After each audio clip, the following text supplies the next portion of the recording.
what's the current situation, and why did you feel it needed to be changed?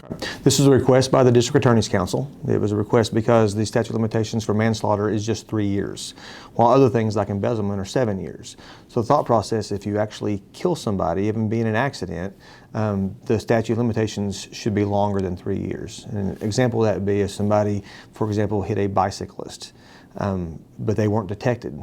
If it was after 3 years and that bicyclist had been killed in that wreck, there's no way that you can prosecute them if the 3 years had expired. But if somebody was embezzling public funds, they could take up to 7 years. 7 years. If they discovered that, once the crime is discovered, it's when the statute starts counting.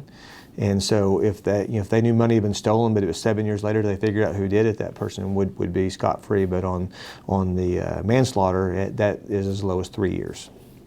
And sometimes for statutes of limitations, it can be either from commission or discovery, right? Right. It's discovery for manslaughter. It's discovery of the crime, which usually in a manslaughter case is usually pretty rapid. There's a few cases where the crime might not have been detected because of maybe somebody wasn't the deceased hadn't been discovered. But usually when there's a manslaughter, it's almost the same day discovered, and that's when that statute starts. But if for some reason there's a lag between the time the person is killed and they actually have what they need to file charges, this basically just gives prosecutors more time to seek justice. It gives them more time, yes. It's the statute will start when the day the crime is discovered is when that calendar starts. And but if the prosecutors actually file charges against somebody, that's when it stops the clock.